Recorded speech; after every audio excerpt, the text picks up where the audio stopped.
such excessive capital requirements?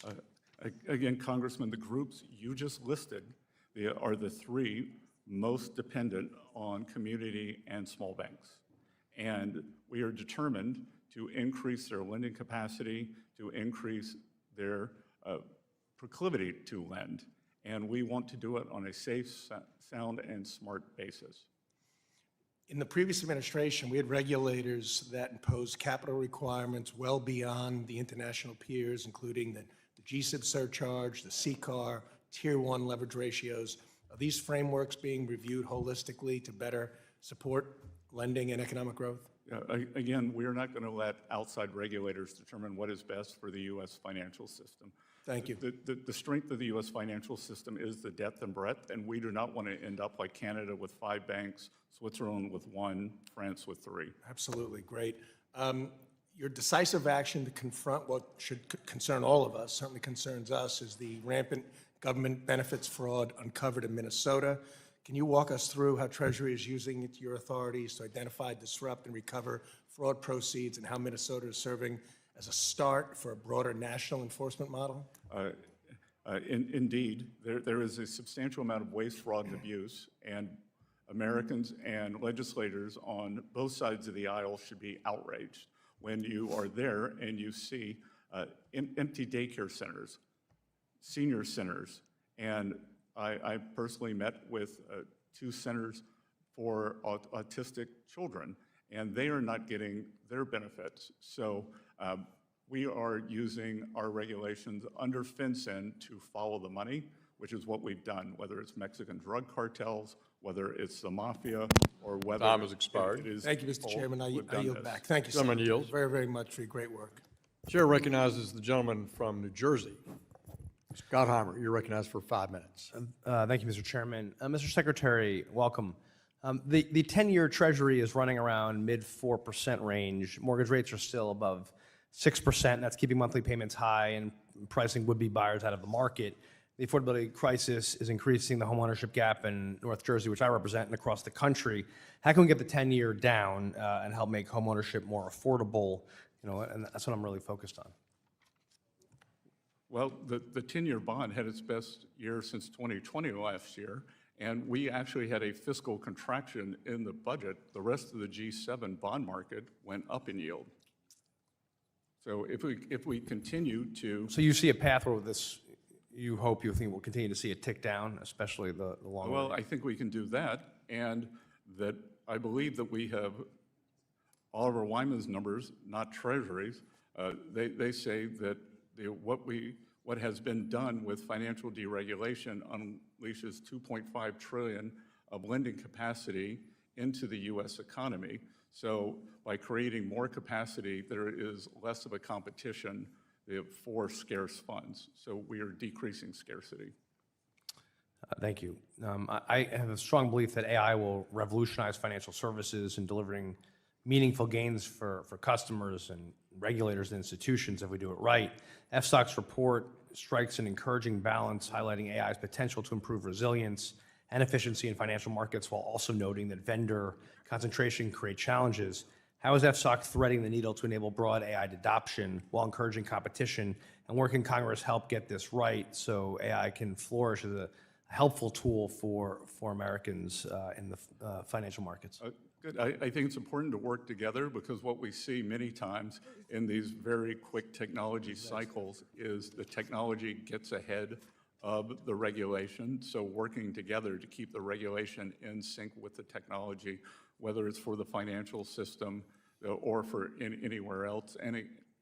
There's good news, as you said, it will change the interaction. The bad news is that it gives, whether it's state actors or independent actors, more tools. Right. What are you doing internally at Treasury? Obviously, you spend a lot of time on the security side on the Treasury piece of it. What are we doing about that? Yes, so we have both at Treasury and then bringing in our private sector partners regularly. We do tabletop exercises in terms of what would happen if a malign actor got into the system. How can we reinforce that? As you may have read, before I arrived, Treasury itself was hacked. Yeah, I saw that. by, we believe, a state actor. So again, increasing resilience, being aware, and working with our private sector partners for best practices. Thank you. We're obviously seeing a combination of factors that historically make markets nervous, softer dollar with higher gold prices. Even if there are multiple drivers, those moves are often interpreted as investors seeking protection against policy uncertainty or concerns about U.S. fiscal and monetary credibility. They can also be early signals that global capital is demanding a higher confidence premium to hold U.S. assets. Are markets starting to price in a sustained shift away from U.S. assets, do you believe? And what are the specific indicators you watch to see if we're seeing that pullback from foreign investors? Yep, so what we see at Treasury is we saw record amount of foreign inflows. Despite the popular narrative, we saw a record amount of foreign inflows into Treasury auctions last year. This year, many of the auctions have traded through the prevailing price before the auction. So we are still seeing very good flow, and we are still seeing massive flows into U.S. equities. And as several of the congressmen said, we are seeing very substantial foreign direct investment. You know, one of the things I'm concerned about, this week Reuters reported Disney saw fewer international visitors at its U.S. parks. U.S. overall saw 6% fewer visitors, despite global tourism revenue rising 6.5%. Canadian trips are down significantly, 22% year over year. Even at the Great Jersey Shore, 2025 beach tag revenue was down. What is the administration's plan to calm volatility? And obviously tariff policy has been part of this, so tourists can continue to choose the U.S. Look, on some things, there's nothing we can do. If the Premier of British Columbia or Ontario wants to be especially hostile and tell people not to come to the U.S., that's a decision. I would say it's their loss. And as you said... do you think we'll see less volatility with the tariff policy kind of firming up, or...? Less volatility in tourism? Well, yeah, because it affects everything. People don't want to come Gentleman's time here. has expired. Thank you, sir. Thank you. Chair recognizes the gentleman from Indiana, Mr. Stutzman. You're recognized for 5 minutes. Thank you, Mr. Chairman, and thank you, Mr. Secretary, for being here today. I'm going to yield to the chairman just briefly for a couple of questions he has.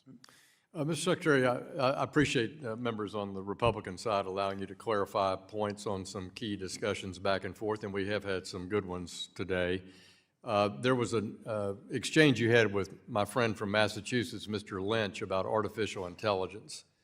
And in your capacity as chair of FSOC, our view here is that artificial intelligence offers great promise for better consumer service, fighting fraud, more accuracy in providing customer service, but also in providing a more robust compliance process with the rules in banking and the brokerage and securities industry. I wonder if you could talk from an FSOC point of view about a philosophy of overseeing artificial intelligence both in the financial services industry and among the supervisors of the financial services industry. Yes, so again, we are working with our private sector partners to best practices. And Chairman, as you said, there are two pieces to this.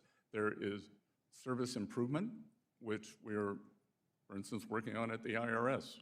We hope to be able to use artificial intelligence there to get customer wait downs and service down.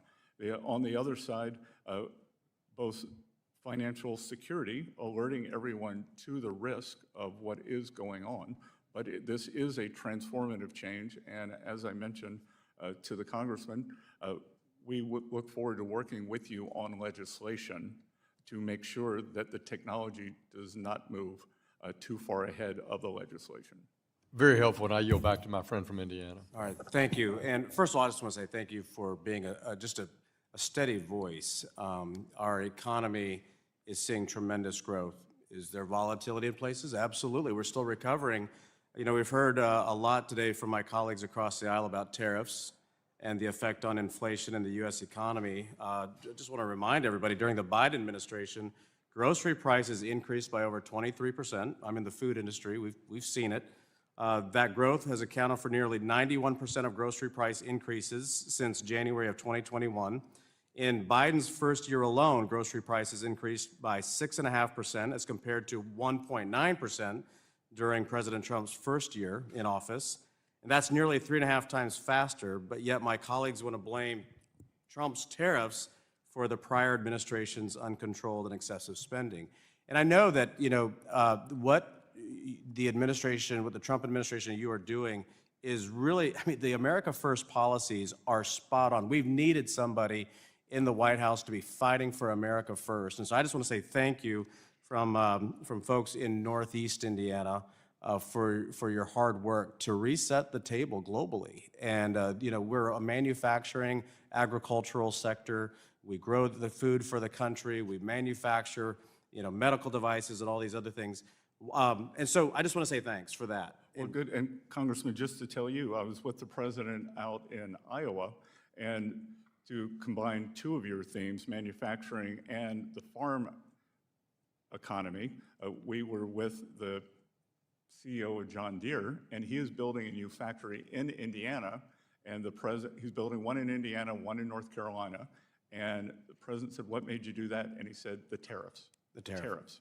Yeah, no, this really is putting manufacturing in a position to compete with China, whether it's a CNC shop, whether it's the medical device industry. There's obviously some pieces there with regulatory environment, things like that, but it's really giving manufacturing a spot. One thing I would ask, and if I could maybe share with your office, I had a foundry owner in the office yesterday, and there are some definitions around foundries, and so I'd be happy to send that information over to your office to take a look at. It's a industry that's, of course, very important for America, and I know you all care very much about manufacturing and the steel industry, so I'll send that over. Good, with pleasure. Yeah, but anyway, my time's about to expire, but I do want to just say thanks, because it's, what people back home are really dealing with is this cost over the last 5 years, and for you to really reset the table, they believe in America. We just need to show them that we believe in America as well, and that America can be great.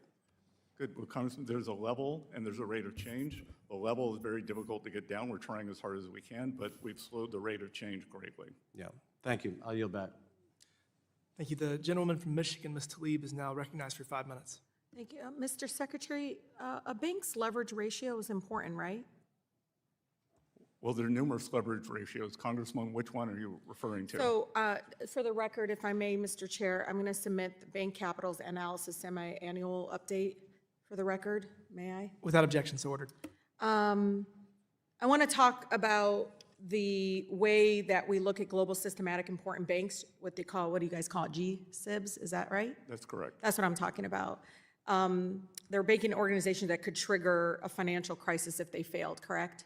And they could trigger a financial crisis by not lending. Yeah, so the leverage ratio is important when we look at it, right? Again, I'm not sure which leverage ratio Okay, so I'm you're looking at referring to. here, this chart, okay? It says Tier 1 capital. Does that help?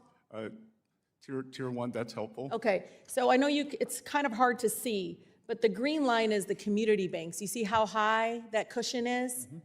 That it's about what, almost 11%? I know you can't see it. It's fine. I was going to enlarge As an it act of for good you. faith, I'll take your word. Yeah, so the largest bank capital analysis for the Federal Reserve Bank of Kansas City, it shows that last June, the Tier 1 leverage ratio of community banks was at 10.83%. For the banks that pose the largest threat to global system, what they call G-SIBs, this is the big banks, the ones who take all the risks. You know this, right? Their supplementary leverage ratio was about 5.8%. That's a huge difference, right? Correct? Okay, I'm getting there, I promise. Do you think the largest, most complex banks are roughly half are as risky in the threat that they pose to the financial system as a community bank in my district?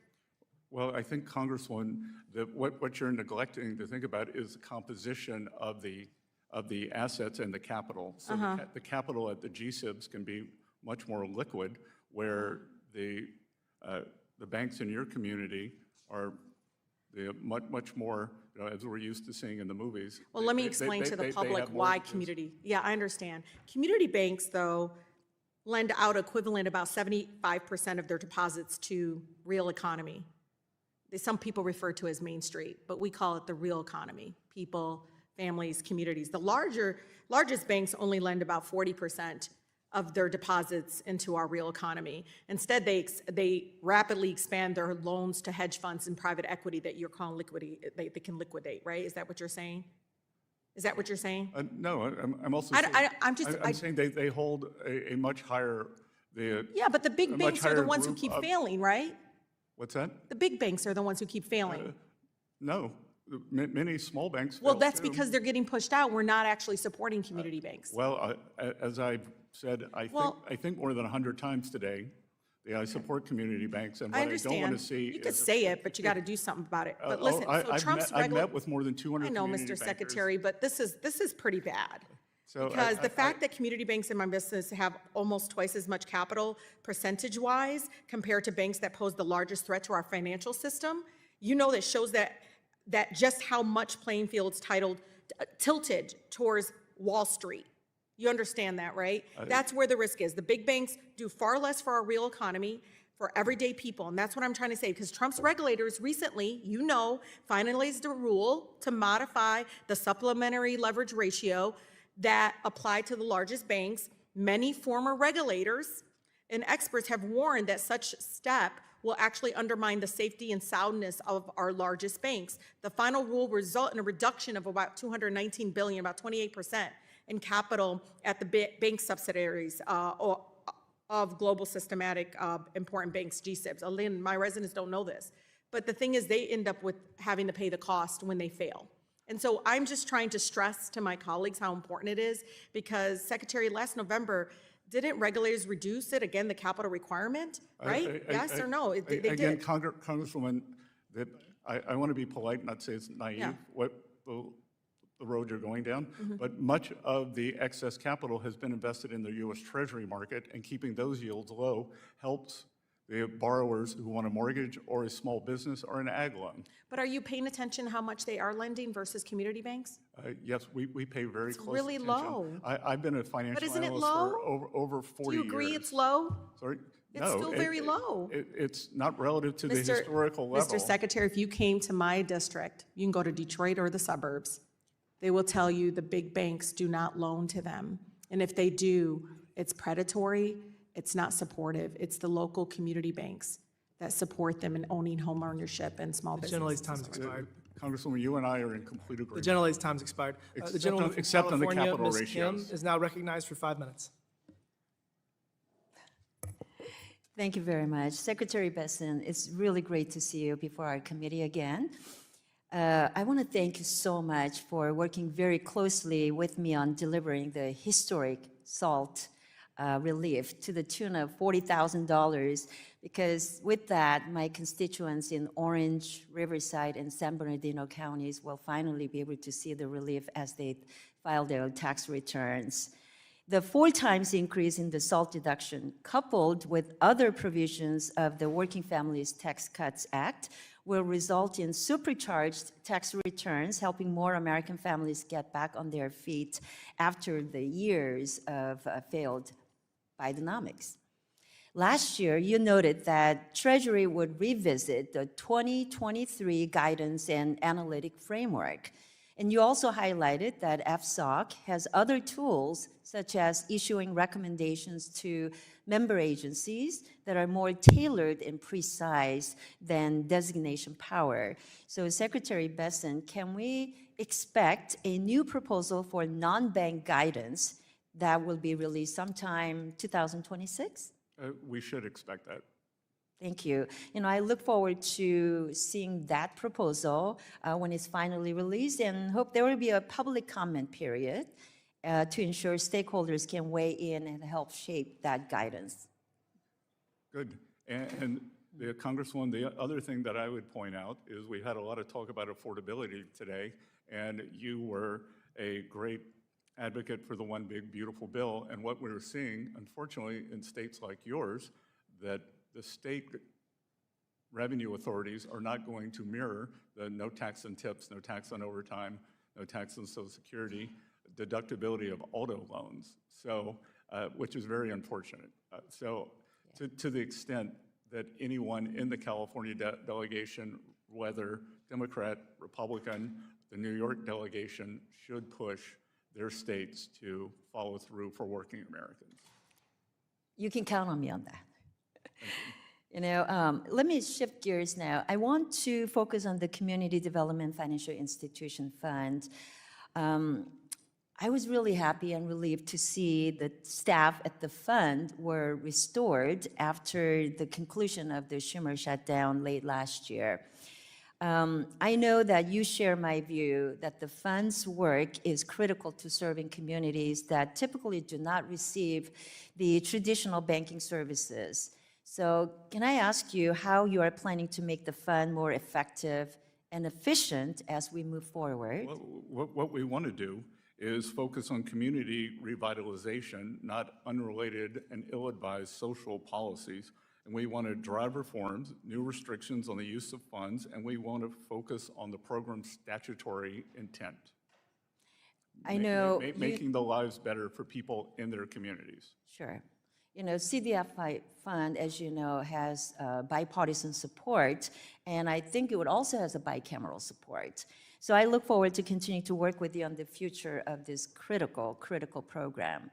But I also want to talk to you and thank you for being willing to come to California and investigate all the fraud, waste, and abuse. Unfortunately, Gavin Newsom has he tried to hide all those, fraud and waste under the carpet, allowing more than $32 million of unemployment fraud that went unchecked.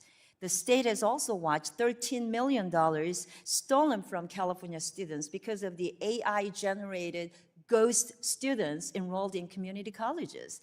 I suspect this is just the tip of the iceberg in California's fraud, waste, and abuse.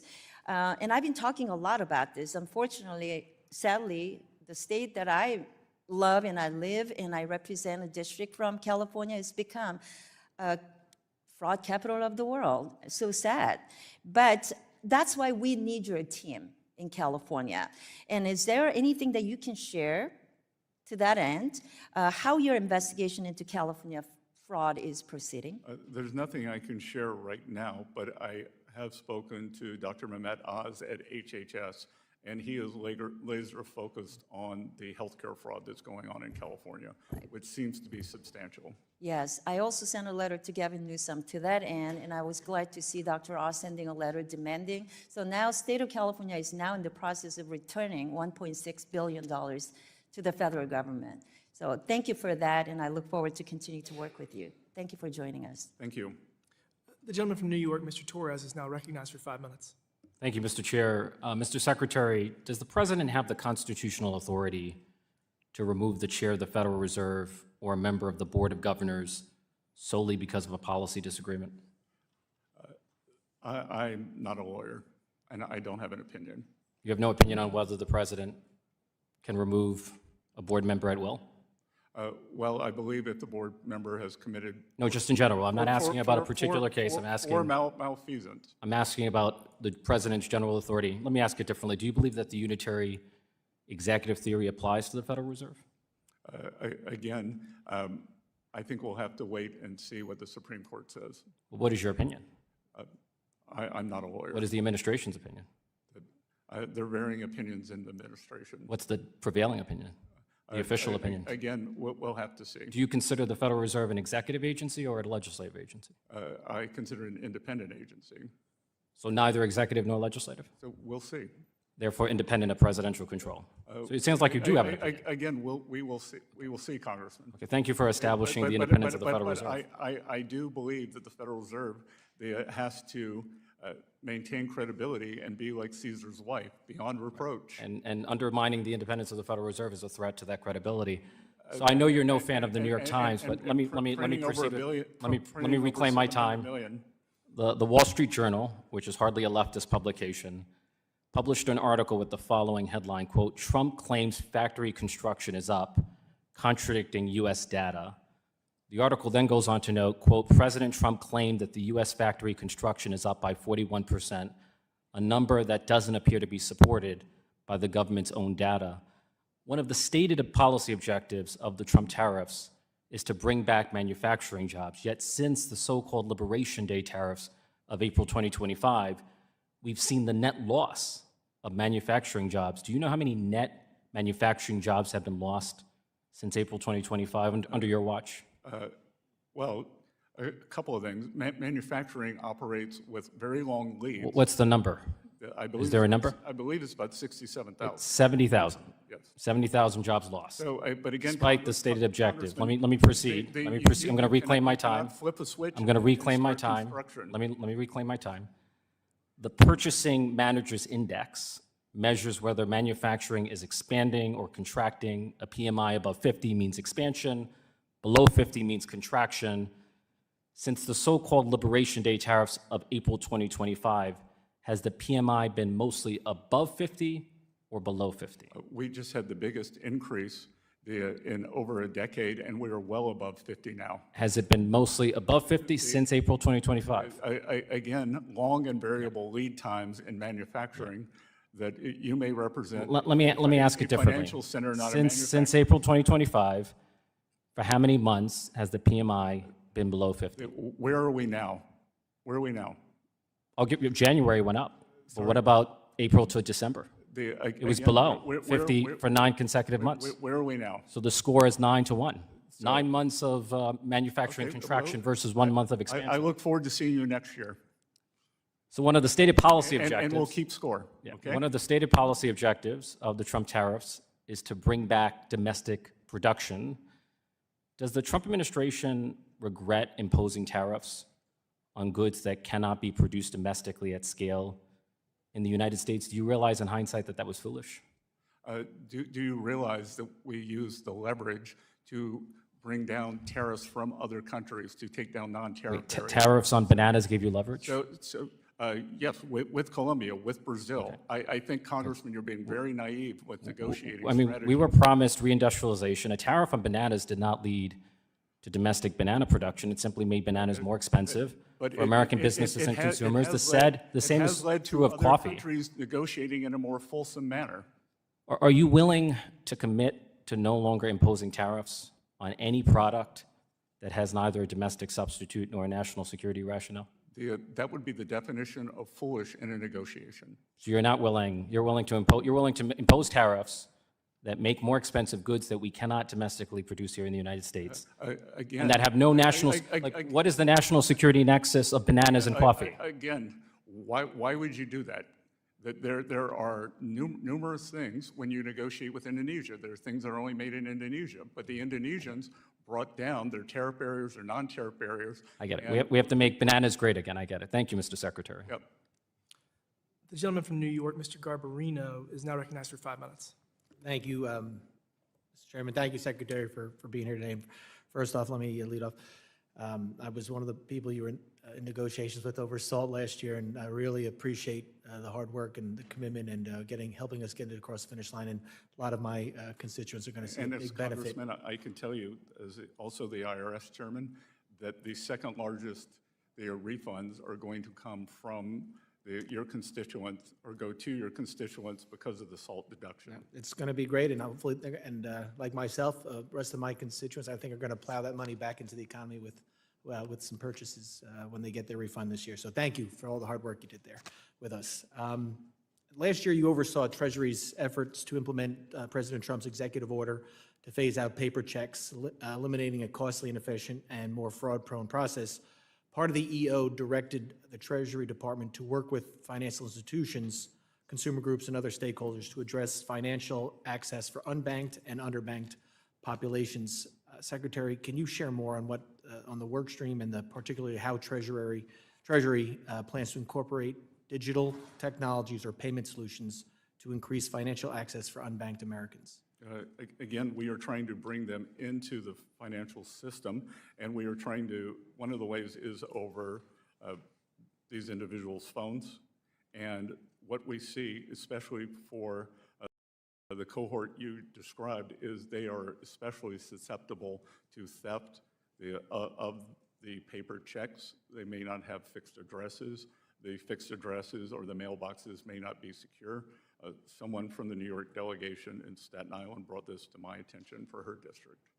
And I appreciate that, and I really do think the administration has made serious strides to modernize our financial system through these initiatives. Are there other ways Treasury is looking to safeguard against fraud and improper transactions that you're working on? Well, again, as we've done, in Minnesota, we found a substantial amount of waste, fraud, and abuse.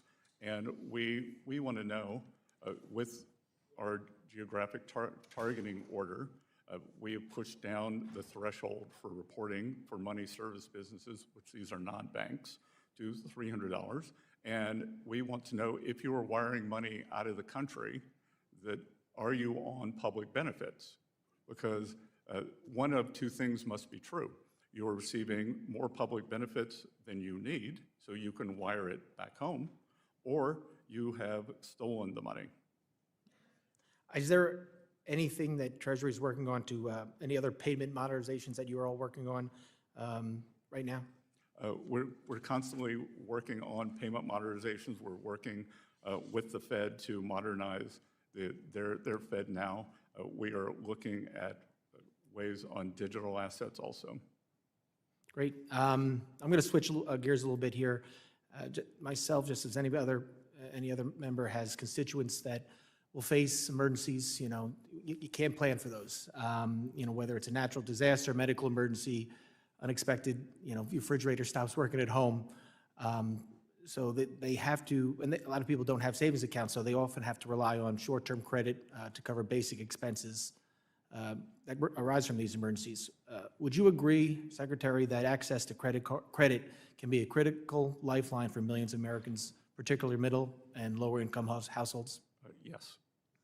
What actions is the administration taking to promote affordable and responsible access to credit for American households? Again, we believe by some of the financial deregulation that we have done, especially for community banks, this will lead to more credit for communities rather than the money coming from a distant credit card agency. I appreciate that answer, Mr. Secretary. And last, as chairman of the Homeland Security Committee, cybersecurity is one of my top priorities. Secretary, can you describe what the administration is doing to strengthen cybersecurity across the federal financial regulatory agencies, particularly in light of last year's breaches at OCC and CFPB that had information leak? So the Treasury, we're committed to making risk-informed resources. We constantly work on emerging threats, and we are in close collaboration with our financial sector partners, both as a push and a pull. We recently had a group of them into Treasury for a very large conference on best practices, sharing with each other, sharing with us, and we've used that as a convener, and then our convening ability, and then also Gentleman's time has expired. we've identified it as a financial stability concern. I appreciate Chair- my time has expired. Thank you. Chair recognizes the gentlewoman from Texas, Ms. Garcia. You're recognized for 5 minutes. Thank you, Mr. Chairman. And Mr. Secretary, earlier in response to someone else's question, you talked a little bit there toward the end, but I'm not sure that there was a time for follow-up about, I think you said 10 to 20 million immigrants that are responsible for the driving up the housing costs. Is that what you said? I'm referring to a Wharton report, yes. Do you know what they based it on, what data, what information they looked at? Yes, the survey by survey, community by community. You could go, if you'd like, we'll have my people post it on the Treasury X account as we speak.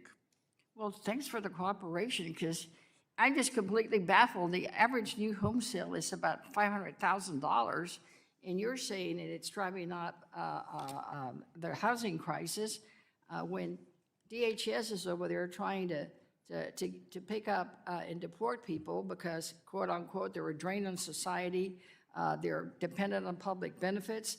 So if you're on public benefits, how do you afford a $500,000 house? Well, let me clarify your confusion, because I'm not confused, sir. Don't be demeaning to me, all right? Because I'm going to object and ask the chairman to make you answer questions. Anyway, I'm trying to explain to you that it is rental income and rental properties, the Do value. you really think that people who, have you been to the rental places of immigrants?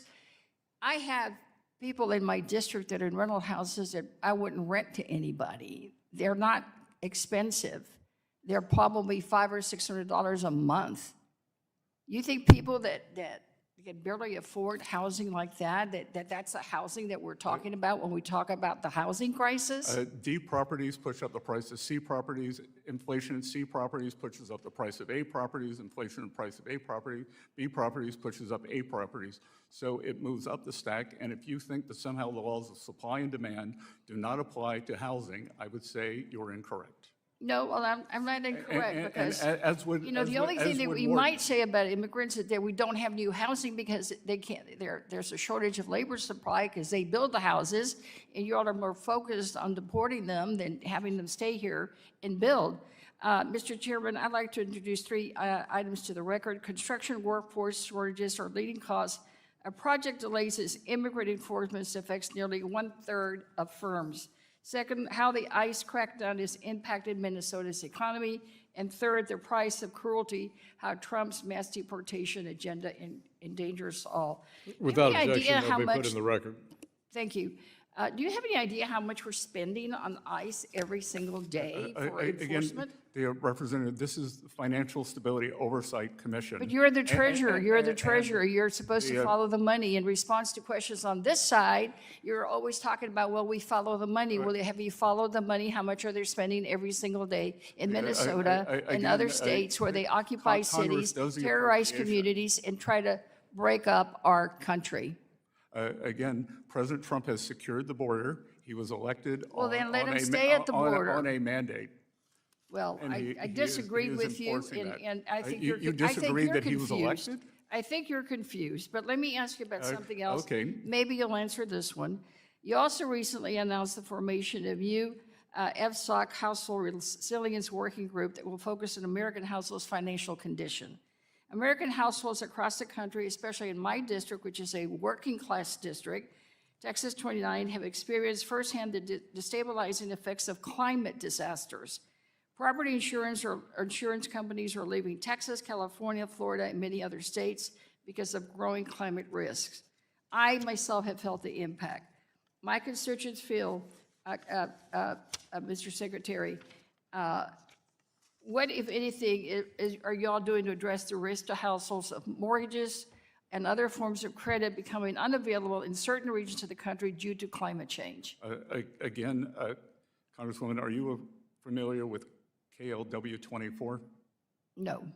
It was the base for everything that was done with climate and with all the proposed climate legislation, and it has been discredited. So everything that FSOC previously did, based on climate, Who discredited has it? been discredited. Who discredited it? Nature Magazine has retracted the economic commitment of climate change more than 18 months after first learning that the paper was fatally flawed, with authors acknowledging that its errors are too substantial for a correction. I'm sorry, I'm not familiar with Nature Magazine. We're relying on the Nature Magazine to determine public policy? Unfortunately, that's what Gentlewoman's time has that's what expired, the Bill and and FSOC I committee invite did. the Secretary to respond Yes, more. Mr. Chairman, I'd like a response in writing. Thank you. Yes, Gentlewoman, we'll have those answers to you in writing. The gentleman from Wisconsin, Mr. Fitzgerald, you're recognized for 5 minutes. Mr. Secretary, thanks for being here today. Appreciate all the work that you've done, and certainly look forward to working with you in the future. I did have just a couple questions, though. In many ways, the CSEs are far less risky than they were before the financial crisis, and one of the reasons has been that the CSEs, that credit risk transfer, the CRT piece, those programs. However, some industry experts are concerned that the CRT program have been significantly diminished and focus on capital arbitrage instead of the real risk reduction. Can you just kind of in general discuss the importance of the CRT with regard to the CSE in ensuring that they're transferring a significant amount of credit risk to the private market, and really are then avoiding the risk that the taxpayers take on? Good. So the CRT, or the credit risk transfer, is very important at FSOC and the attendant agencies, the members.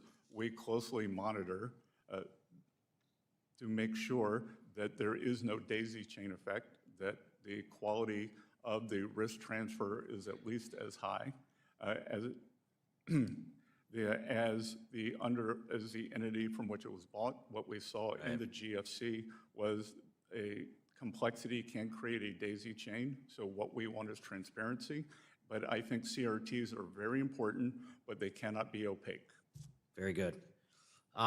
You called for, you originally called for kind of a fundamental reset of financial regulation, and then you emphasized kind of Treasury's active role in promoting just more efficient, effective, and appropriately tailored regulation. While we've seen progress in tailoring the supervision, can you just tell us kind of overall how you've tried to move the entire department kind of in that direction? Again, as FSOC, I have convening power, and so that would be, what you were describing would be done by the Federal Reserve regulation, the regulatory body. Vice Chair Mickey Bowman has done an excellent job, the controller of the currency and the FDIC. We have tried to get them aligned in what they are doing and for tailoring, and to understand that the reason 50% of small and community banks have disappeared over the past 15 years has been because of a one-size-fits-all regulatory strategy, which clearly it does not. Very good. Keep up the good work, and thank you for being here today, and I yield back, Chairman. Thank you. Gentleman from Wisconsin yields back. Chair now recognizes the gentlewoman from Georgia. Ms. Williams, you're recognized for 5 minutes. Thank you, Chairman Hill and Ranking Member Waters, for having this conversation today. And thank you, Mr. Secretary, for joining us. Mr. Secretary, you noted in your introductory letter to the 2025 FSOC report that the Council has formed a new household resilience working group that will focus on American households' financial condition. Well, Mr. Secretary, as the Congresswoman for Atlanta, I'm here to make sure that that includes all families. As you noted, financially resilient households can better withstand shocks, maintain essential consumption, and avoid costly debt cycles. Discrimination in lending or in investment impacts growth opportunities for Black-owned small businesses, which means discrimination is, in fact, a threat to American financial stability. Atlanta has the largest racial wealth gap in the country. Supporting entrepreneurship and access to capital within the Black community can help close that gap, Mr. Secretary, but I need your help. Small businesses like those in the Fighting Fifth are critical to building and maintaining household wealth. Per Brookings from 2017 to 2022, the number of Black-owned businesses surged, representing over half of all new employer businesses. In 2022, Black-owned firms with at least one employee added $212 billion with a B in revenue to the economy and paid over $61 billion in salaries. More broadly, over the last 10 years, minority business entities comprised approximately 50% of new businesses started in the United States and created 4.7 million jobs. According to the U.S. Census, there are over 9.2 million minority-owned companies in the U.S., employing 8.7 million workers and generating more than $1.8 trillion in annual revenue.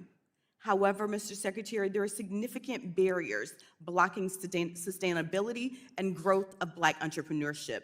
That's why I launched a Small Business Advisory Council in my district to hear directly from small business owners in my district. Because access to capital, as we heard in all of the conversations, continues to be one of the biggest challenges that these small business owners face. The first major hurdle for Black entrepreneurs in starting their business is a lack of startup funds, equity, and collateral, a result of the racial wealth gap.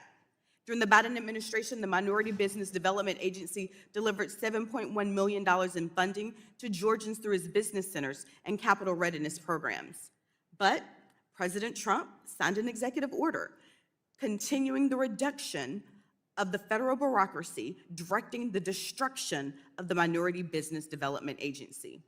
Mr. Secretary, what steps has FSOC taken to assess the impact of discriminatory lending and investment practices on Black small business owners and the stability and growth of the economy overall? And how does FSOC factor discriminatory investment practices into its assessment of threats to our economy?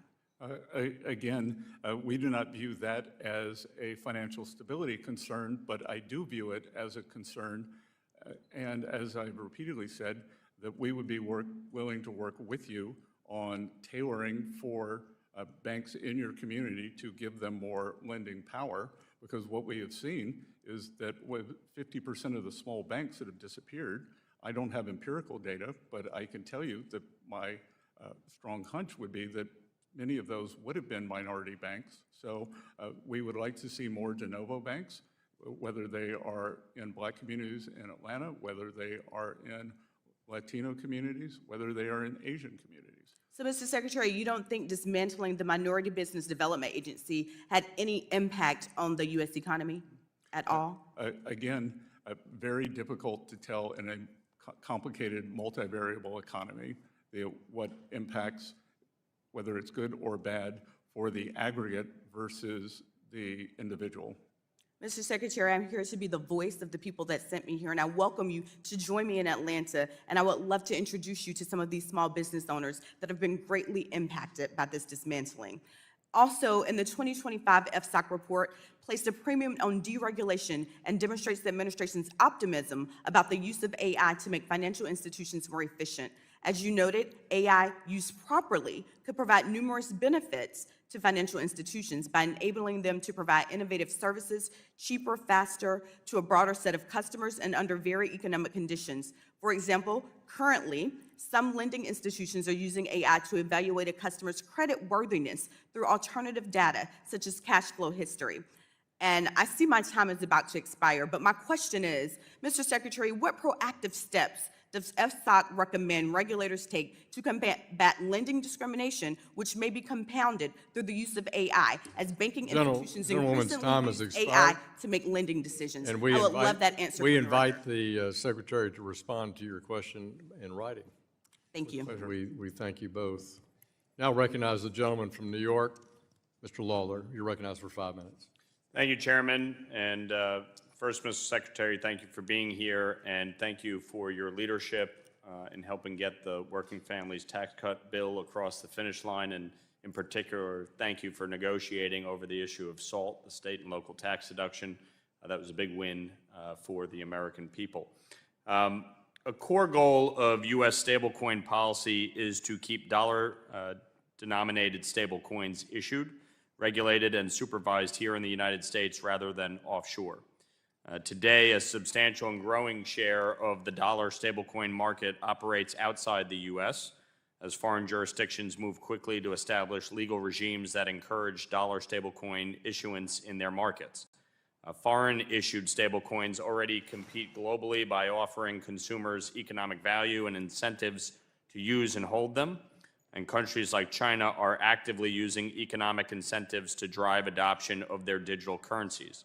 As Treasury implements stablecoin legislation, do you agree that U.S. rules should preserve enough flexibility for American issuers to remain competitive so dollar activity stays onshore, transparent, and under U.S. oversight?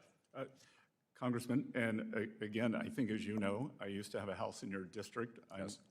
Given the tax regime in New York, I'm not sorry that I'm no longer there. I hope it will come back. It's a beautiful part of the world. With stable coins, I would say what we want is U.S. best practices. The stable coins can go around the world, and indeed we are seeing I believe we will see the adoption, especially in emerging economies, or maybe any other individuals who want to hold the U.S. dollar. But I think it is paramount, as was done with the Genius Act, to put in U.S. best practices. Agree.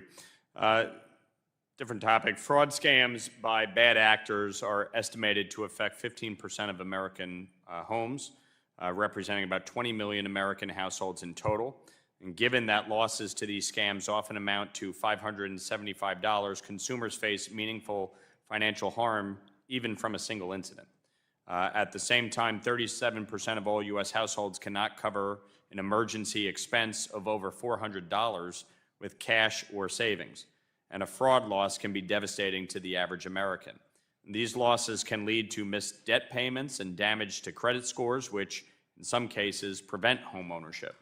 We've seen a renewed focus on fraud by this administration with the announcement of things like the Scam Center Strike Force, and I'd like to strongly encourage the administration to adopt an all-of-government approach to combating fraud and scams. Secretary Bessent, what role do you think Treasury should play in fighting scams and fraud, and does the FSOC committee have any initiatives planned for the coming year? Yes, so Treasury through FinCEN was part of the group who took down the big scam centers in Asia. We were very focused on places like Laos, like Burma, like North Korea, and even Iran. And the other side of that, Congressman, is that it's used for nefarious. Once the money's stolen, not only has a U.S. citizen been hurt, but it's used for nefarious purposes. So we are constantly monitoring that, and we are working with our partners because, as you said, AI can be both a benefit, it can be both a blessing and a curse. So we think properly managed and rolling it out using private sector partners, we can cut down on that shocking number. I was not aware 15% of Americans are subject to it, but we've also got to be very careful because it will make malign actors more able to pull off bigger scams. Yeah. Well, and kind of continuing on that front, there's been a growing concentration of cloud and AI model providers and the risk that results if a small number of firms control critical financial sector infrastructure. How is FSOC assessing the financial stability implications of this concentration, particularly in scenarios of an outage, cyber incident, or foreign-based remote access vulnerability? And I had introduced legislation that we passed recently through committee. The Remote Access Security Act ended up passing the House with strong bipartisan support. What steps is FSOC taking to ensure that financial institution reliance on third-party AI and cloud providers does not expose the system to remote access risks? You'll need to answer that question in writing, Mr. Secretary. The gentleman's time has expired. Pursuant to the agreement with the committee and the Treasury Secretary, we'll have one more questioner because the Secretary has a hard stop at 1:30 p.m. And so the chair recognizes the gentleman from San Jose, California. Mr. Liccardo, you're recognized for 5 minutes. Thank you, Mr. Chair, and thank you, Mr. Secretary, for testifying before us today. I know in addition to your many responsibilities, FinCEN comes under your duties as well in managing, and FinCEN has been very outspoken in this administration and other administrations in expressing concerns about alternative remittance systems, also known as, I think, informal value transfer systems. Is that fair? Yes, sir. And there are many concerns, I know, with these alternative systems, including lack of documentation, anonymity, their informality make them very attractive to money laundering. Is that true? Yes, sir. And in fact, in particular, Chinese money laundering organizations have been very effective at utilizing these systems to acquire access to U.S. currency in various ways for nefarious means.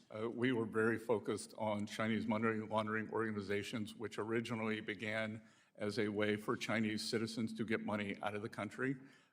As China clamped down on the leakage, they morphed into partners with the Mexican drug cartels. So we are very focused on all of that. I appreciate that, and I support that.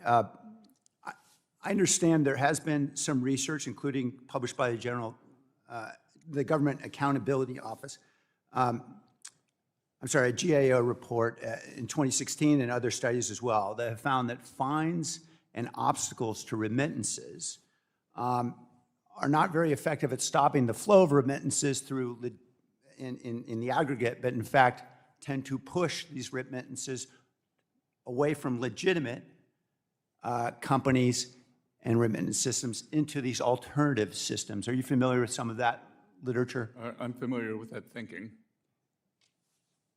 This administration last year, through H.R. 1, imposed a tax on remittances in Section 4475. You're familiar with that, is that right? I am. And as you know, many in the United States depend enormously on these remittances, in many cases to keep their families alive in foreign countries because it's pretty darn difficult to immigrate to the United States these days. You're familiar with the importance to so many residents in the United States to be able to have access to remittances. I'm familiar with the difficulty coming into U.S. illegally since January 20th of last year, yes, sir. And quite simply legally as well. I have residents in my district who have been waiting 20 years to get a green card, and they've been going through all the legal channels. So there are many obstacles, it's fair to say. Is that fair to say, Secretary? I don't know the specific instances of your concern. I invite you to my district, and you can meet the nearly 40% of my residents who are born in a foreign country that makes Silicon Valley the extraordinary place that it is, and they'll tell you their tales of woe in trying to get through this system. In January, you indicated, quote, "We will strongly push to prevent anyone receiving federal government support funds from sending money overseas." Is that right? 100%. In reaction, a policy analyst at the Cato Institute said, quote, that these kinds of actions are building, quote, "building a legacy of financial surveillance and control." Do you recall that?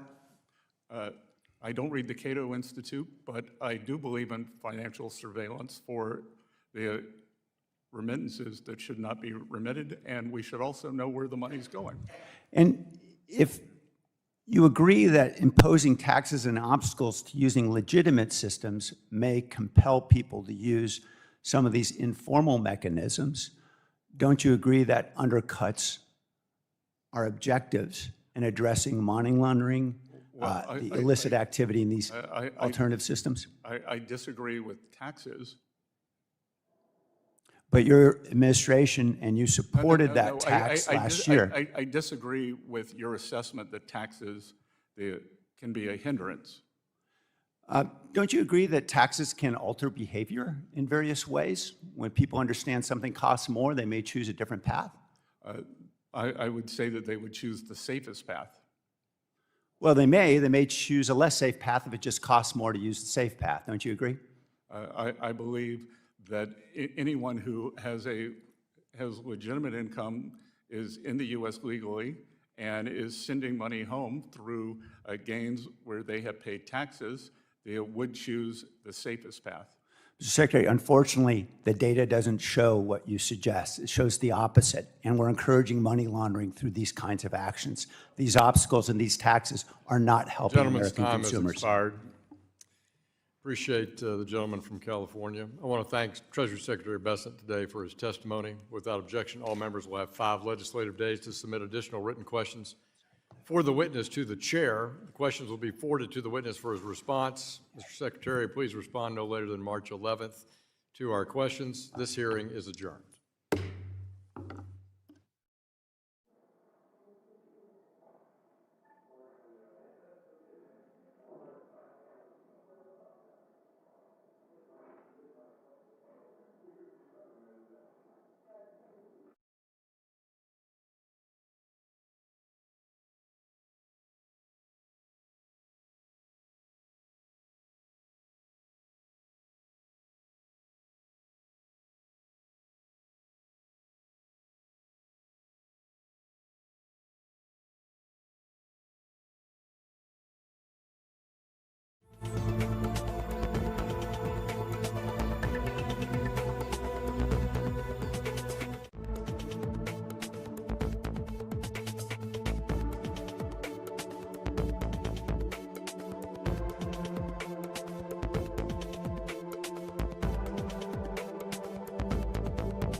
for small real estate loans and for small business loans.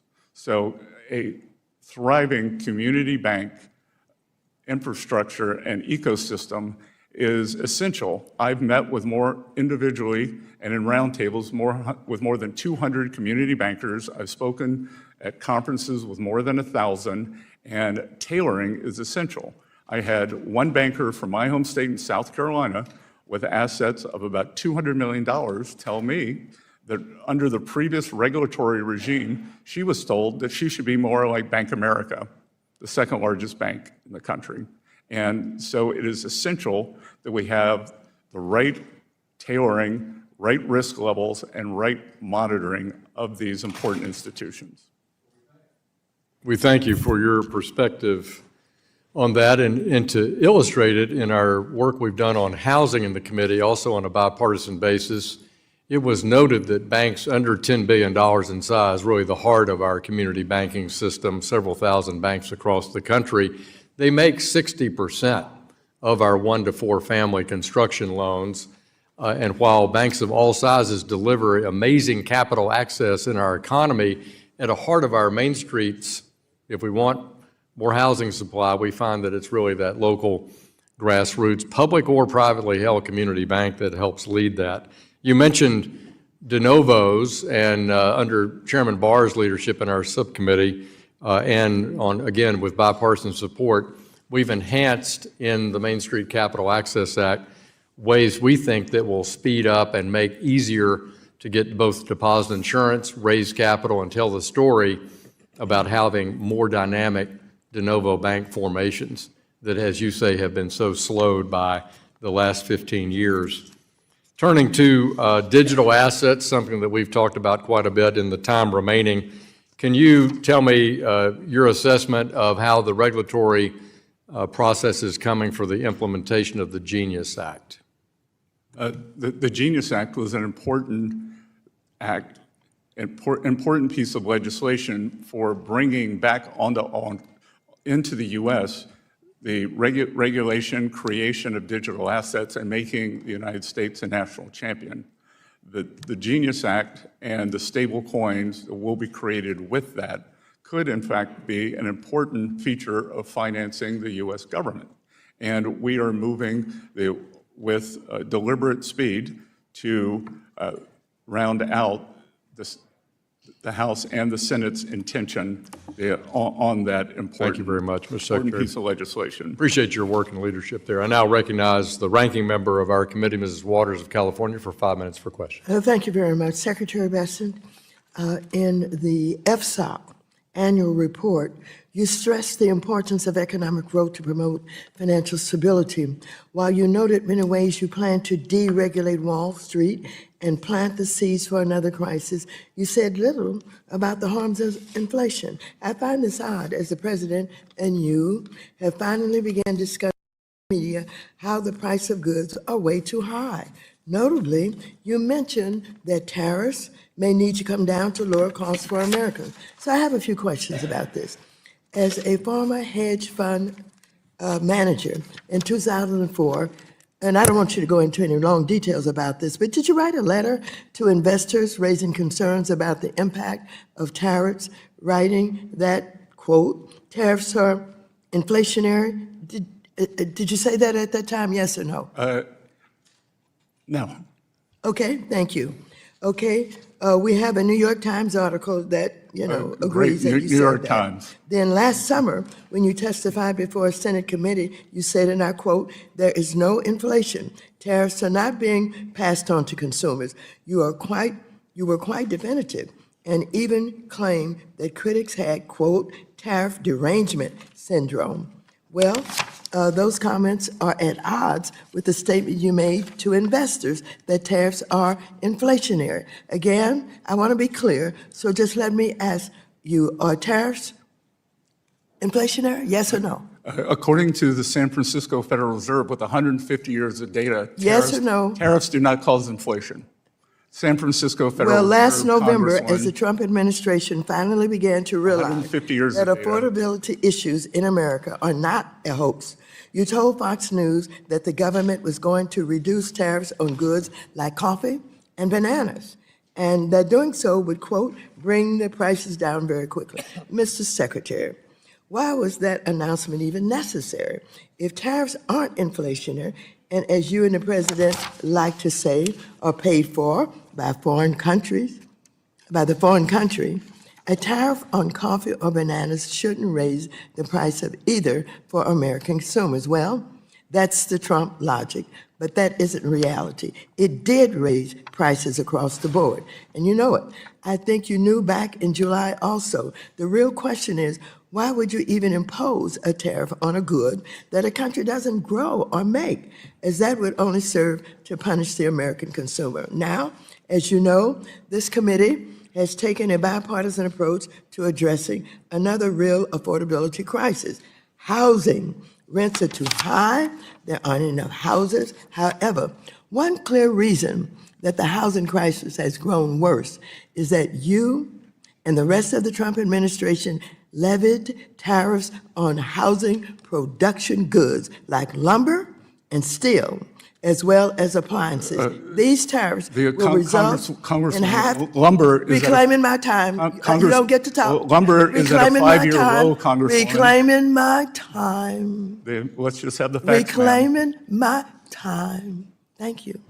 However, one clear reason that the housing crisis is going worse is that you and the rest of the Trump administration levied tariffs on housing protection goods like lumber and steel, as I said, as well as appliances. These tariffs will result in 500,000 fewer homes built at a time when we need more homes built, not less. Trump single-handedly made housing more expensive. And once again, you know it, as Axios has reported that you were planning to lift tariffs on housing production goods. In addition, the unlawful campaign the Trump administration has waged with ICE and Border Patrol, terrorizing American communities, has also harmed home construction across America. So I ask you, Secretary Bessent, will you be the voice of reason in the administration and urge Trump to stop waging a war on American consumers and on housing or affordability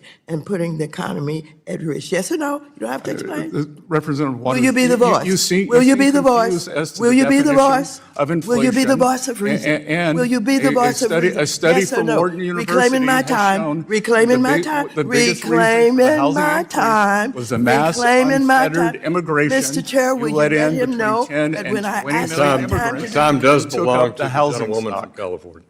10 and 20 million immigrants Can you took shut up the him up? housing stock of working Americans, and can you maintain some level of dignity? Gentlelady's time has expired. No, my time has not expired. Your time has expired. And the The gentleman, gentleman took up my time. I think you should recognize that, Mr. Chair. the gentlewoman's he took time up has my time. expired. The gentlewoman's time has Well, expired. if you want to, parliamentary if you want to protect him. The chair Mr. recognizes the vice chairman of the Mr. committee, Chair. Mr. If you Heisinger. want to Parliamentary inquiry. go right ahead, but I would not expect you to do that. Thank you, Mr. Chairman. And I will grant very briefly any time that you feel like you need to address anything. Again, I think the ranking member does not understand. Mr. Secretary, I'm sorry, the gentleman will suspend. There's a parliamentary inquiry. Mr. Sherman? Mr. Chair, will you enforce the rules of this committee so that the time belongs to the questioner and prevent filibusters from taking time away? And if those filibusters by the witness do take time away, will you allocate additional time? I will enforce the 5-minute rule. The I gentleman want my from- time back. The gentleman from Michigan is recognized. I grant briefly anything that you feel you need to address. I believe the ranking member does not understand the definition of generalized inflation versus one-time price increases. I would also note that housing, especially for working Americans, a Wharton study has shown that the mass unfettered immigration, adding 10 to 20 million new people demanding housing, Congresswoman, is what caused a great deal of housing inflation for working Americans. So you and the Biden administration should be ashamed.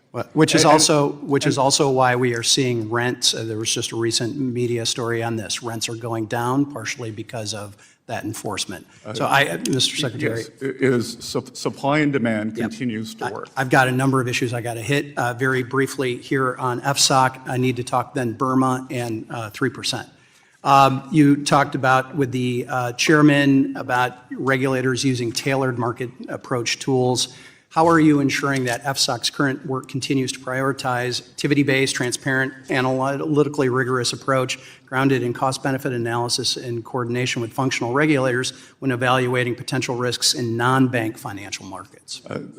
That is done primarily for small banks through the Office of the Controller of the Currency and the FDIC. And those chairs are intent on tailoring the rules for small banks so that we do not have another 50% decrease in Main Street lending. All right, thank you. You outlined as part of the 4 goals, protecting, number 2 was protecting from cyber attacks. We have seen a rise in those cyber attacks and scam centers in Burma. And I applaud you and Treasury for some of your work in that, including sanctioning North Korean individuals, selling weapons to the Burmese military regime, as well as the Democratic Korean Benevolent Army, a Burmese army group that has organized these scam centers. However, last week it was reported that Iran was secretly shipping vast amounts of jet fuel in Burma. And I need to move through this quickly here, but that's why last year I introduced a bipartisan legislation that would specifically require the president to determine whether to impose stronger blocking sanctions on Myanmar Oil and Gas, Myanmar Economic Bank, and foreign persons operating in the jet fuel sector of the Burmese economy. I read recently that Treasury responded to Reuters' report by noting that Iran's quest for, quote, new markets is a sign that President Trump's policies are working, which I would agree. I'm also aware that Burma's military leaders have attempted to gain favor with the president, especially when it comes to lowering tariffs levied on his country. This is something that simply cannot happen. I represent a significant Rohingya population and know that the active bombing that is going on is unacceptable. And I believe we must continue to impose strict sanctions on the Burmese military rulers. What tools can Treasury use to punish both Iran and Burma for violating both U.S. and other Western country sanctions? Well, with respect to Iran, President Trump, upon entering office, instructed U.S. Treasury to implement a maximum pressure campaign, and we saw the fruits of that campaign in December as the Iranian economy has collapsed. Yep. We had a large bank collapse there. The central bank was forced to bail it out, created inflation, and the brave Iranian people have taken to the streets. We continuously monitor trade between two countries like that. The good news would be Iran has a significant shortage of dollars to buy, whether it is weapons or goods for the people, or to pad the Swiss bank accounts of the Iranian regime. We've got to keep the pressure up on Iran, but also that pressure on the Burmese junta, please. Lastly, I'd be remiss if I did not thank you in public for your discussion of a desire to lower the deficits to 3% of the GDP. I've introduced, along with 14 of my colleagues from the Bipartisan Fiscal Forum that I chair with Congressman Scott Peters out of California, that urges the House to achieve this 3% goal by 2030, a tangible, achievable goal that is desperately needed, and we're building consensus here in the House. I know you and the administration take the ticking debt bomb seriously, and I hope that to continue this conversation with you. I don't know if you can, in 10 seconds, address I look forward to working with you on that, and I would note that the deficit to GDP, calendar year 2024, 7%, highest, not at war, not in recession. Calendar 2025, down to 5.4%. Gentleman's time has back. expired. Thank you. Chair recognizes the gentleman from California, our ranking member of our Capital Markets Subcommittee. Mr. Sherman, you're recognized for 5 minutes. I want to agree with the gentleman from Michigan that we need to impose those sanctions on the Myanmar regime and protect, of course, the Rohingya minority to the extent we can. FSOC has to define what is systemic. I, for one, think that we shouldn't be focusing on the assets, but rather the liabilities. We didn't have a problem in 2008 because the banks had too many assets. We had a problem because they had too many liabilities. So I don't see how most. Congressman, that's incorrect. Ben Bernanke, then Fed chair, said, could you please tell me what these assets are? I'm going to reclaim my time. Regardless of that, I'm going to ask you whether you, not going to ask you to agree with me. I'm going to ask you to agree with your predecessor, Secretary Mnuchin. During the first Trump administration, that Secretary Mnuchin promulgated interpretive guidance that prioritized an activities-based approach to systemic risk regulation over an entity approach. Secretary Bessent, you have indicated that you want to kick off a review of FSOC's activities and processes.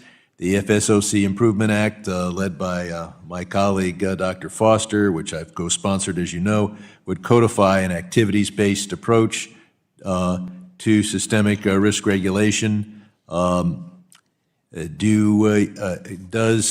FSOC plan to revert to the 2019 guidance of the first Trump administration regarding a definition of a SIFI? Yes, we prefer an activities-based approach rather than an institutional-based approach. Thank you. I want to pick up on the ranking member's comments about whether tariffs cause inflation. You know, economists can say when the price of something goes up by 20%, that isn't inflation. It's a one-time price increase. But out in my district, when the price of something goes up by 20%, we call that unaffordability. And to say it's not inflation is a sophistry.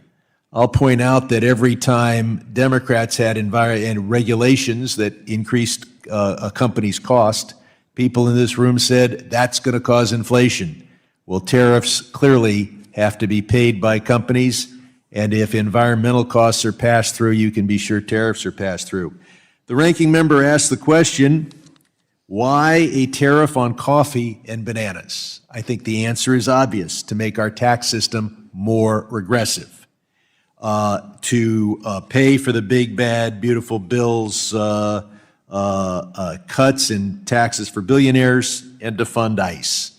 I used to head the largest sales tax agency in this country, and we knew the sales tax was regressive, but we knew it would be even more regressive if we imposed taxes, sales taxes on food. And that is what you do with a tariff on bananas and coffee. Mr. Secretary, we lived through the bailouts of 2008. When powerful men lose money, they now want a government bailout. Does the Treasury Department or the various components of the FMOC have the authority to bail out Bitcoin? Could you please elaborate? What exactly does bail out Bitcoin Okay, mean, could you Congressman? instruct the banks of this country to buy more Bitcoin, or change banking regulations so that they are encouraged to do so in terms of the reserves that they're otherwise required to have? Again, that within the context of asset diversification within banks, they could hold many assets. They can, and there are different, but do you have the authority to order banks to buy Bitcoin or to invest U.S. tax dollars in Bitcoin or Trump coin? I am Secretary of the Treasury. I do not have the authority to do that, and as Chair of FSOC, I do not have that authority. So we're not going to see our tax dollars invested in crypto assets? Well, why would a private bank be your tax dollars, Congressman? Excuse me, I'm now asking about the money of our taxpayers, which you manage as Secretary of the Treasury. Is it going to be deployed into crypto assets? We are retaining seized Bitcoin. That's not exactly taxpayer money. You collect a lot of taxes this month? No, that is an asset of the U.S. It's an asset of the U.S. It was government. Are you going to invest any? And I will point out, Mr. Secretary, reclaiming my time, are you going to invest? The asset seizure, that $1 billion of Bitcoin was seized, $500 million was retained, and that $500 million has become over $15 billion. Gentleman's time has expired. The gentleman from Oklahoma, the chair of our Monetary Policy Task Force, Mr. Lucas. You're recognized for 5 minutes. Thank you, Mr. Chairman, and thank you, Secretary, for being here today. You've said that the current deposit insurance framework is a vulnerability for the banking system. that there is a competitive imbalance that favors large banks and that this increases the risk of bank runs and erodes depositor confidence. Can you talk more about a targeted expansion of deposit insurance for non-interest-bearing transaction accounts? And would that strengthen financial stability within the system? Congressman Lewis, thank you for that very important question, because it is my belief, because there is the belief that big banks, the depositors, will not lose money. During a financial crisis, as we saw in 2023, assets leave small banks. And much of that is what is known as the payroll account. So I think it is very important for small banks to have one non-interest-bearing account that can have a much higher level of insurance so that they are able to retain deposits during a stress period. This is one of the reasons that we have seen assets leave small banks. It is one of the reasons that we have seen 50% of small banks disappear. Continuing along this line of inquiry, Mr. Secretary, a robust banking system with healthy banks of all sizes reduces systematic risk across the entire system. Why is it important that Congress act now on targeted deposit insurance reform, not only for Main Street, but also our financial stability? Well, again, deposit volatility, which is what you're referring to, is deposits moving during a stress time, does not benefit anyone in the long run. And one more question on this perspective. Congress should look at giving FDIC authority to raise the coverage level for non-interest-bearing transaction accounts to an appropriate amount that is data-driven and put smaller institutions on a level playing field with larger banks. How would our banking system be safer with a narrow, targeted expansion, such as the one I've suggested? Again, it would permit the small and community banks to continue competing. It would get credit to our Main Street, and it would stem deposit flight during a period of stress, which is one of the most, or one of the biggest threats to financial stability. Focusing on a slightly different subject. Sometimes something I've focused on as chairman of the task force on Treasury monetary resilience has been strengthening market stability and liquidity. We saw occasional bouts of Treasury market volatility last year. How would reforms to banking regulations like the liquidity coverage ratio and stress tests incentivize market intermediation for banks and improve market stability? Again, Congressman, wonderful question, that it brings more of our Treasury market onshore.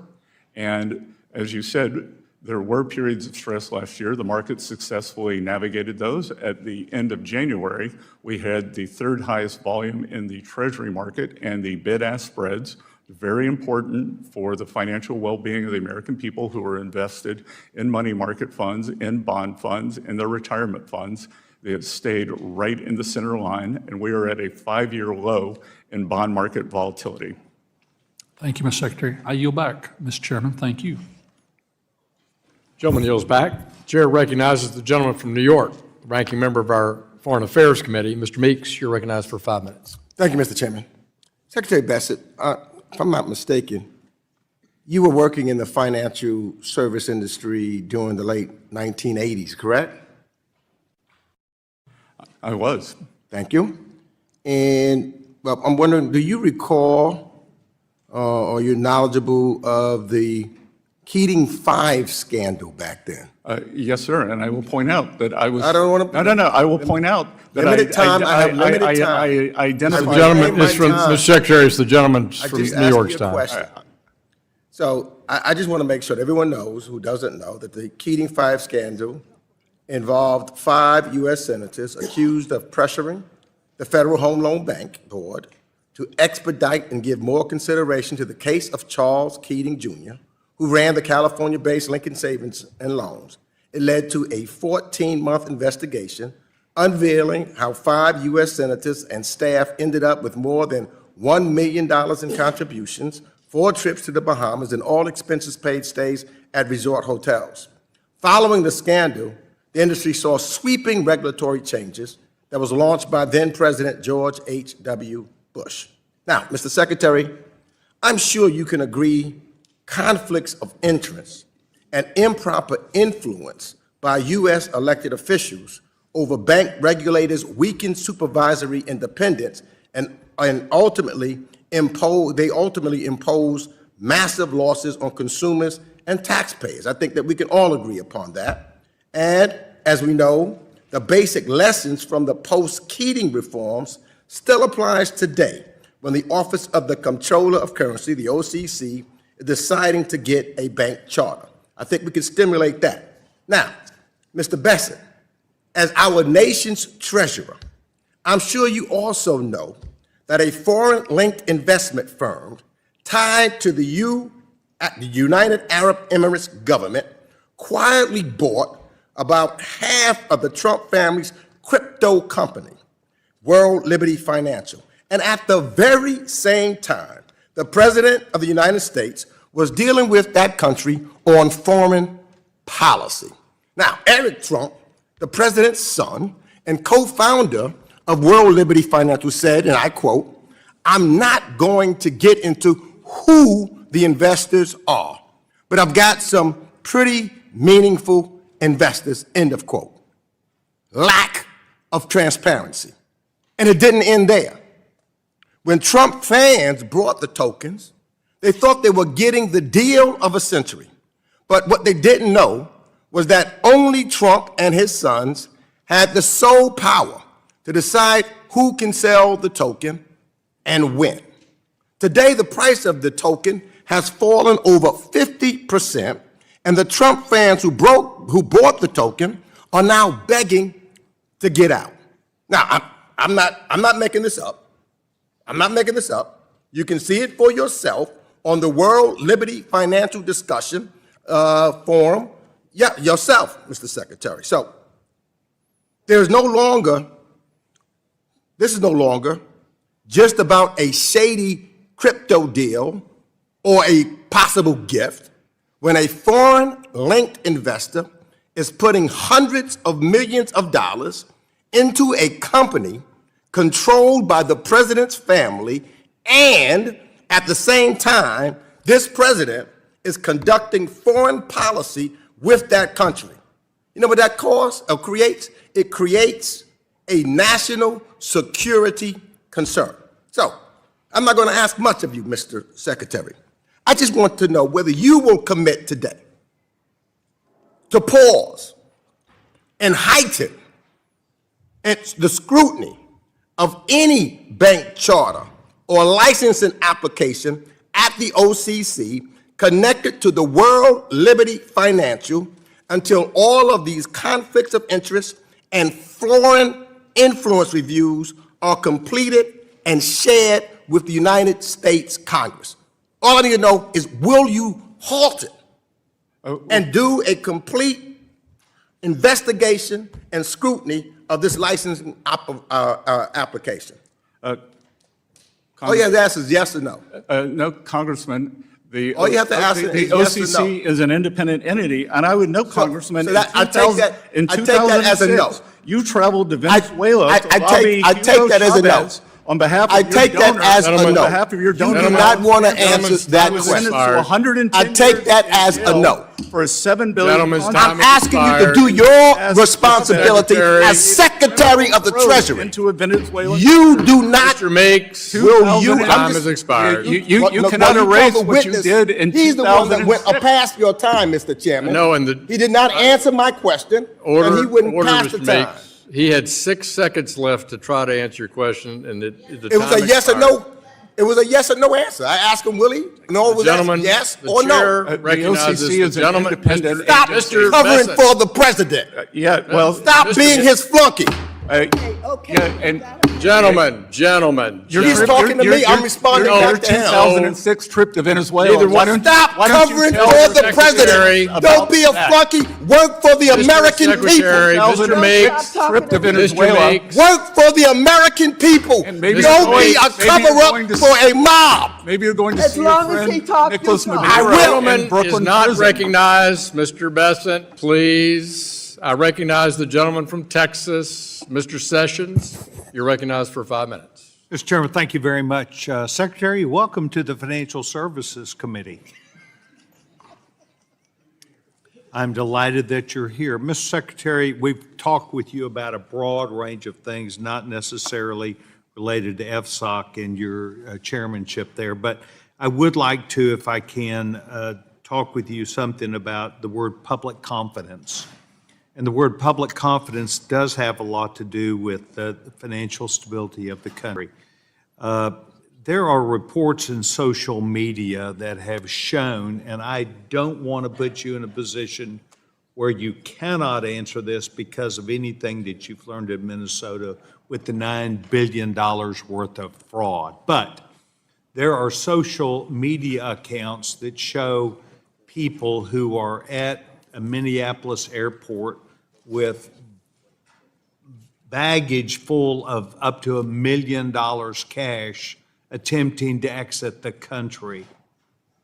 And I have engaged several people who have worked at Treasury to ask their opinion about that.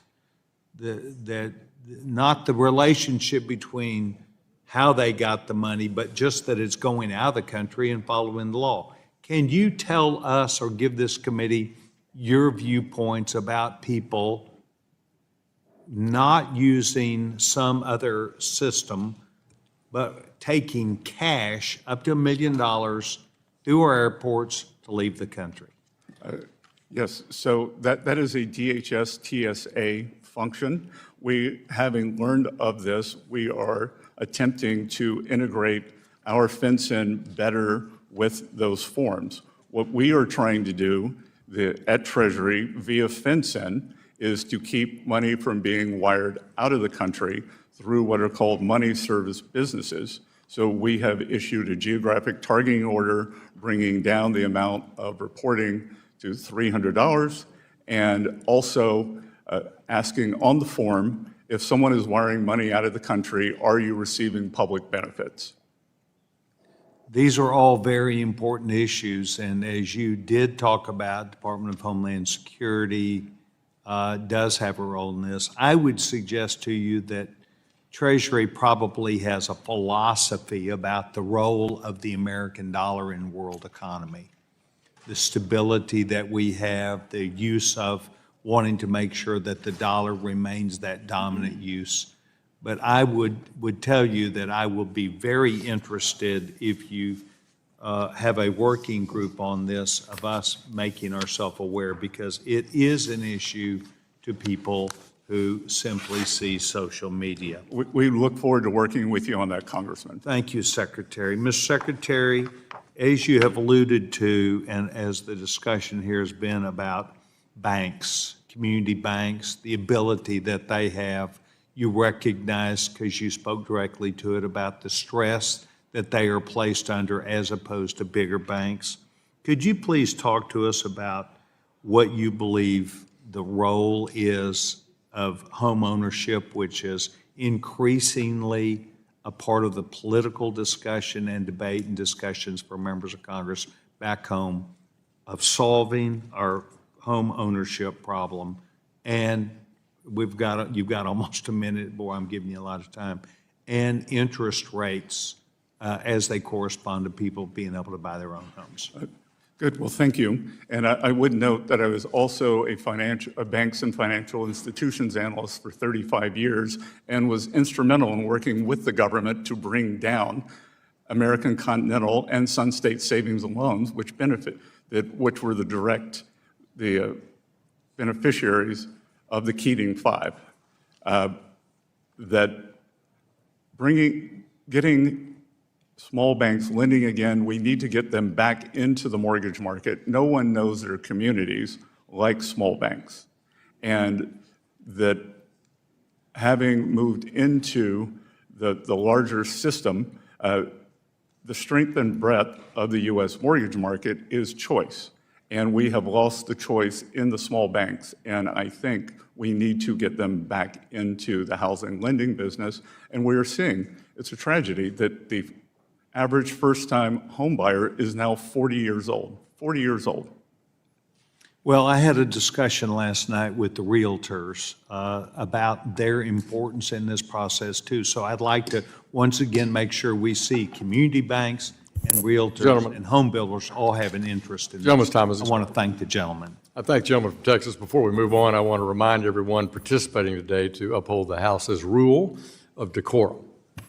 And I'd like to remind everybody to respect the 5-minute rule. And having been a witness before Congress before in my executive branch days, it is important to note that our members can spend their 5 minutes and never ask a question or not. It's their 5 minutes. So let's try to be mutually respectful of each other. And I now recognize the gentleman from Massachusetts, the ranking member of our Digital Assets, Financial Technology, and Artificial Intelligence Subcommittee, Mr. Lynch, Massachusetts, 5 minutes. Thank you, Mr. Chairman. Mr. Secretary, based on early reports, and this is an analysis done by Public Citizen and subsequent news reports, when the Trump administration came into office, they immediately took steps to either halt, dismiss, or roll back over 100 enforcement actions and investigations against corporations in its first 2 months in office, with a very heavy concentration on financial services, consumer protection, and cryptocurrency, totaling over $3.1 billion in potential penalties avoided. Now, as a member of the Financial Services Oversight Council, is that a concern that you have raised within the council, all these immediate dismissals of cases against financial services firms? Well, I think the Biden administration had an extinction. Sir, please be responsive to my question. I am trying, sir, and this back and forth is just eating your time, that the Biden administration had an extinction policy for crypto This assets. is when Trump came into office. I'm going to go to the next question because your answers on, Mr. Chairman, the answers have to be responsive if we're going to have a serious hearing here. Well, the questions have to be serious. Well, those are 100 dismissals of cases that the Trump administration came in and executed in their first weeks in office, like that. All of a sudden, all these crypto cases went away. The SEC was dropping cases. The Consumer Financial Protection Bureau dropping cases. Well, sir, look, you're on FSOC with all the heads of these agencies. This should be a serious question to you. Trust should be a serious question and a serious issue for the financial services industry, especially as the Secretary of the Treasury. Well, that's an important. No, this is my time. I haven't asked any more questions. I haven't asked you any more questions, It's the gentleman from Massachusetts. I'm trying to get to my next question. Could you speak a little louder? I can't hear you. Yeah, okay. I might. Mr. Secretary, let Mr. Lynch proceed with his time. Put 4 seconds back on the clock, please. Thank you, Mr. Chairman. Yes, Mr. Lynch. I just want to do a comparison of the FSOC reports. Let's go back to 2024, and then we'll talk about the current report. In the previous report, the members of FSOC expressed serious concerns related to potential risk to financial stability regarding the lack of explainability and high complexity of AI and the approaches that have a potential to heighten financial instability, especially in the areas of bias and discrimination in credit decisions. That was in 2024. Your report in 2025 focuses on removing regulatory impediments. So in 2024, we were concerned about consumer protections, and now, under your leadership, we're concerned with eliminating regulatory impediments. The dangers, and that was a report during a time where the chairman and I were co-chairs of an AI task force. Those dangers haven't gone away in reality. Those dangers are still as severe for the American consumer, but they are absent from FSOC's report. So it's obviously you've eliminated or dropped that priority as an issue for FSOC. So can you explain the change from protecting the consumer and now eliminating regulations? We are charged with financial stability, and we are focused on leveraging AI strengthen the financial system resilience, but with economic growth and a security lens. On the issue of explainability, any concern about that in the use of AI in the financial services industry? I'm sorry, what was the question? The issue of explainability, how when people apply for credit and are denied, we don't have the ability for AI to explain why they were denied. Is that a concern? I mean, we are talking about the trust within the financial services industry. It could be a concern, but we don't view it as a priority for financial stability. That's the truth. That's the truth. Okay, Mr. Chairman, I yield back. Thank you. Gentleman from Massachusetts yields back. I recognize the gentlewoman from Missouri, Ms. Wagner, who chairs our Capital Markets Subcommittee. You're recognized for 5 minutes. I thank you, Mr. Chairman, and Secretary Bessent. I find your answers to be quite clear, substantive, and as always, well-informed. Thank you for being here. Early, sir, in your tenure as Treasury Secretary, you said, and you touched on it here today, and I quote, "For the last 4 decades, Wall Street has grown wealthier than ever before, and it can continue to grow and do well. But for the next 4 years, it's Main Street's turn. It's Main Street's turn to hire workers. It's Main Street's turn to drive investment. And it's Main Street's turn to restore the American dream." And as chair of the Capital Markets Committee, I could not agree more, sir. For too long, outdated securities laws have limited everyday Americans' ability to invest in innovative startups. At the same time, the number of companies listed on public markets continues to shrink. And as a result, everyday Americans in Missouri's 2nd congressional district that I have the honor to represent have fewer opportunities to invest toward major life goals, including owning a home, paying for their children's education, or securing a dignified retirement. Main Street businesses across the Midwest and other regions of our country are overlooked, as venture funding and capital raising opportunities remain largely concentrated on the coast. That is why I have made it a priority to facilitate capital formation and empower entrepreneurs and small businesses across America.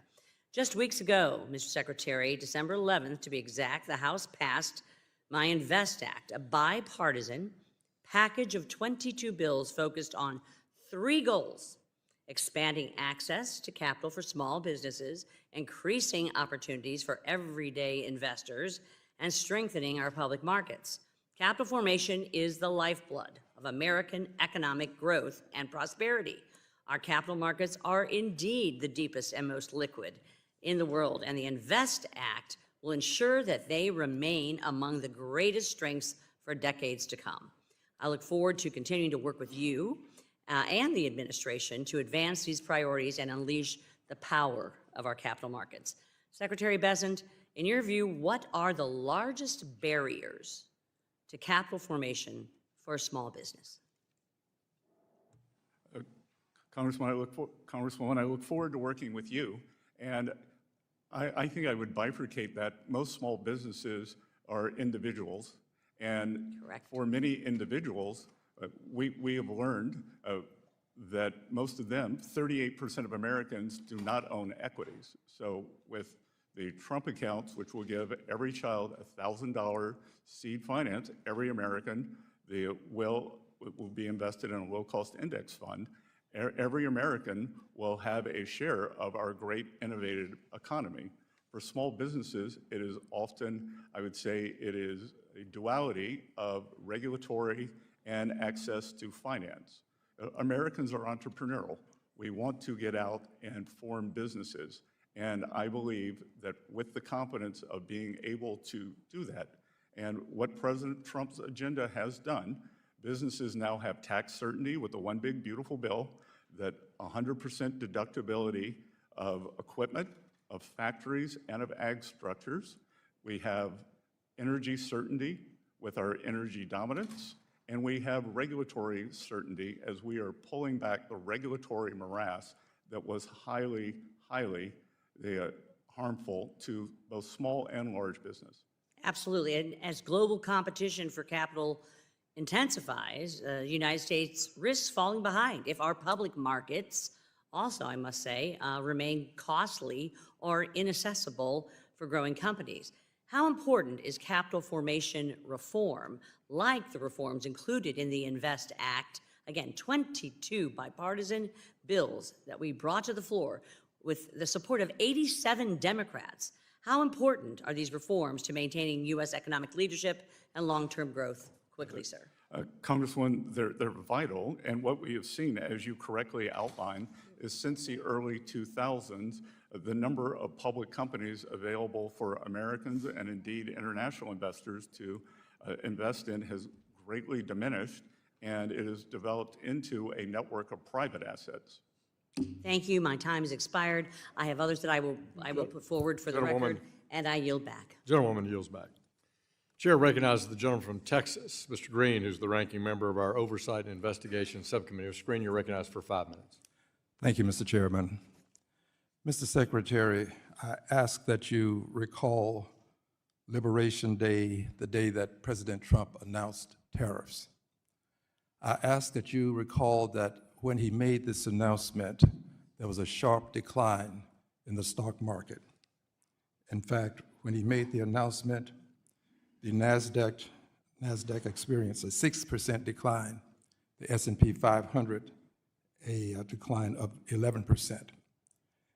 I ask that you also remember that some days later, the president announced that he was going to pause those tariffs.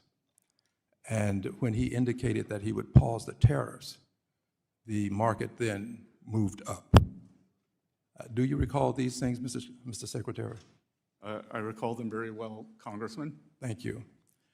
And I ask that you also recall, please, Mr. Secretary, that hours before the president announced the pause, he indicated by way of Truth Social, he has more than 50% ownership in Truth Social. It's a great